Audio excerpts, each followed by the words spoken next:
নমস্কার বন্ধুরা, আশা করি সবাই খুব ভালো আছো। আমিও ভালো আছি। আমি শকুন্তলা ডেলি লাইফ থেকে বলছি। আজকে আমি শকুন্তলাস কেকারির পক্ষ থেকে তোমাদের কাছে নিয়ে এসেছি একটা চকলেট কেক। অ্যাকচুয়ালি আমার বেকারির নাম হচ্ছে শকুন্তলাস কেকারি। এটা আমার একটা ছোট্ট বেকারি, বাড়িতেই হোম বেকার আমি। তো প্রায় প্রতিদিনই আমার কেকের অর্ডার থাকে, আর এটা আমার ডেলি লাইফ নিয়ে চ্যানেলটা খোলা। তো আমি ভাবলাম আজকে তোমাদেরকে আমি আমার চকলেট কেকটা দেখাই। আসলে আজকে আমার 1 পাউন্ডের একটা চকলেট কেকের অর্ডার ছিল, তো আমি সেটাই বানাচ্ছিলাম। প্রথমে কেকটাকে কেটে নিলাম, আগে ঠান্ডা করে নিয়েছি, তারপরে আমি ক্রিম বিট শুরু করলাম। এই দেখো আমার ক্রিমটা বিট হয়ে গেছে। এবার আমি কেক বেসের মধ্যে একটু ক্রিম দিয়ে একটার পরে একটা লেয়ার বসাবো। প্রথম লেয়ার দিয়েছি, তারপরে আমি ওর উপরে সুগার সিরাপ দিচ্ছি। সুগার সিরাপটা দেওয়া হয়ে গেলে আমি দেখো একটা চাকু দিয়ে এরম করে দিচ্ছি, কারণ তাহলে ভালো করে ঢুকে যাবে। এবার আমি কেকটার উপরে ক্রিমটা দিয়ে ভালো করে ক্রিমটাকে ফিনিশিং করে কিছু চকলেট আগে থেকে কেটে রেখেছি। তারপরে এই কেকের উপরে আমি কিছু চকলেট ছড়িয়ে দেব। তারপরে আমি আর একটা লেয়ার দেবো, এরকম করে পরপর আমি 4টা লেয়ার দেবো। আবার সুগার সিরাপ দিচ্ছি, আর এই সুগার সিরাপটা আমার বাড়িতে বানানো। তো এটাকে আবার আমি ঠান্ডা করে নিয়েছি, যেহেতু আমার পরপর অনেকগুলো কেকের অর্ডার আছে, তাই একবারে সুগার সিরাপটা বানিয়ে রেখেছি। এই যে আমার কেকটা আইসিং হয়ে গেল। এবার আইসিং করে কেকটাকে ফ্রিজে 0.5 ঘন্টা রাখতে হয়। মানে তুমি যত বেশি রাখবে তত কেকের ফিনিশিং বেশি ভালো হয়।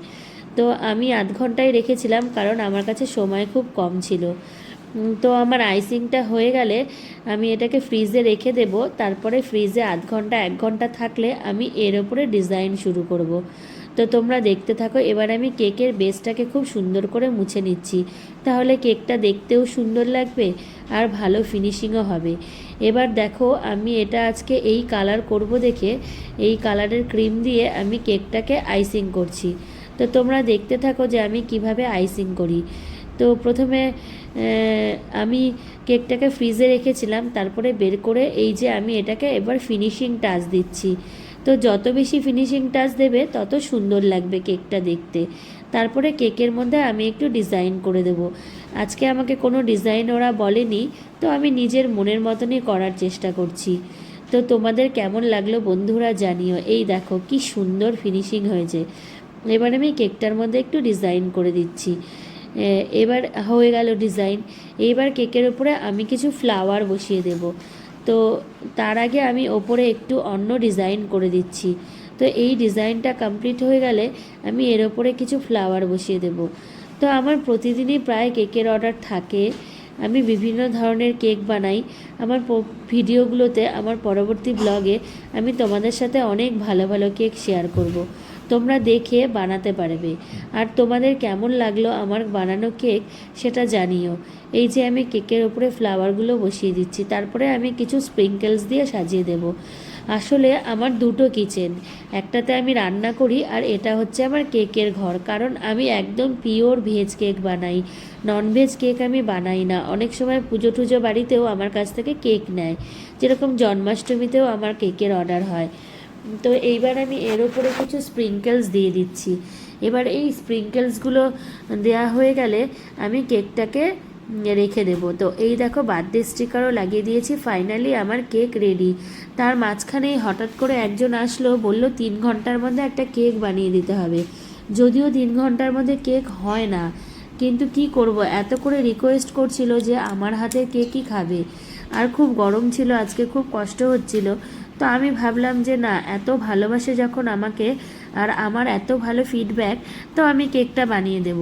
তো এই দেখো আমি কেকটাকে স্প্যাটুলা দিয়ে প্রথমে আমি ওর মধ্যে দুধ, সাদা তেল, মিঠাই মেট সব দিয়ে দিয়েছি। তার উপরে আমি ছাঁকনি দিয়ে ময়দা, বেকিং পাউডার, বেকিং সোডা দিয়ে তারপরে এটাকে ভালো করে মিক্স করে তারপরে কেক টিনের মধ্যে দিয়ে আমি এটাকে ট্যাপ করে মাইক্রো ওভেনে বসিয়ে দেবো। 30 মিনিটসের জন্য বসিয়ে দেবে। এটা ছিল একটা 1/2 পাউন্ডের কেক। আর আগেরটা যে তোমরা দেখলা ওটা 1 পাউন্ড চকলেট কেক, এটা 1/2 পাউন্ড ভ্যানিলা কেক। তো এই দেখো এবার আমি এই কেকটা, এই দেখো কেকটা রেডি হয়ে গেছে। কেকটা একটু একটু গরম ছিল, ফ্যানের নিচে ঠান্ডা করেছি বন্ধুরা। এইভাবে কেক হয় না, কেকটাকে একটু স্টে করে বানাতে হয়। কিন্তু কি করব, 3 ঘন্টার মধ্যে বানিয়ে দিতে হবে। কাস্টমারের ডিমান্ড, এত ভালোবাসে আমাকে, তাই আমি ভালোবাসার দাম দিলাম। এবার আমি কেকটাকে আইসিং করছি। এটাও সেম আগের বারের মতন আইসিং করে, যেহেতু সময় বেশি নেই তাই আমি অল্প সময় ফ্রিজে রেখে দেবো। এই দেখো আমার আইসিং কমপ্লিট। তো যেহেতু এটা একটা ছেলে বাচ্চার কেক ছিল তাই ব্লু কালারই করেছি। তো এবার ডিজাইন করছি, এর উপরে কিছু ফুল দিচ্ছি, ফুলগুলো দেয়া হয়ে গেছে, এবার কিছু স্টার বসিয়ে দিচ্ছি। তো স্টারগুলো হয়ে গেলে আমার কেকটা কমপ্লিট। আর পাশে আমার বড়মশাই ছিল, আমাকে খুব হাসাচ্ছিল, আমি একটু গল্পও করে নিচ্ছিলাম। এই দেখো আমার কেকটা কমপ্লিট। এবার আমি প্যাকিং করছি, তোমরা দেখো আমি কিভাবে প্যাকিং করি। একটা কেক বানাতে অনেক পরিশ্রম বন্ধুরা, সারাটা দিন লেগে যায়, তারপরে প্যাকিং করতে হয়, তারপরে কাস্টমার আসলে কাস্টমারকে টাইম মতন কেকটা পৌঁছেও দিতে হয়। যদিও আমি বাড়িতে গিয়ে পৌঁছাই না, আমার বাড়িতেই নিতে আসে, ওই কন্ডিশন করেই আমি কেকটা বিক্রি করি। তো আজকে এই অবধি বন্ধুরা, আমার পরবর্তী ব্লগে তোমাদের সাথে আবার দেখা হবে। তোমরা খুব ভালো থেকো আর আমার পাশে থেকো।